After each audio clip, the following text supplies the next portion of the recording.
Gaman að kveðja undir þessum kringumstæðum. Þú voru að taka við nýtt ævintýri.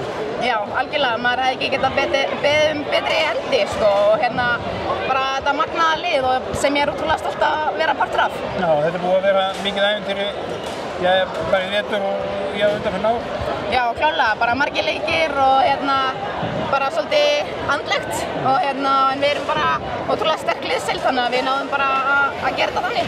Og hvernig svona, og horfum tilbaka, þetta búið að vera mikið ævintýri hjá okkur bara undanfarna ár?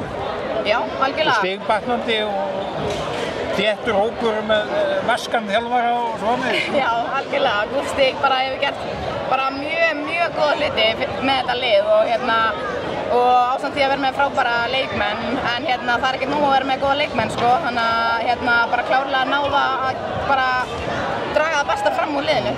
Já, og eins og í þessum úrslitaseríum bæði núna og í fyrra þeir að vinna þetta án þess að tapa leik. Já, algjörlega, bara það er ekki sjálfsagt að taka þetta 3-0, síðustu 3 ára eða eitthvað, þannig að já, það er kannski ekki bara svona smá bónus. Og svo Evrópubikarinn. Já, og Evrópubikarinn, hann má ekki gleymast. Þetta er allt saman. Já, nákvæmlega, það er bara, já.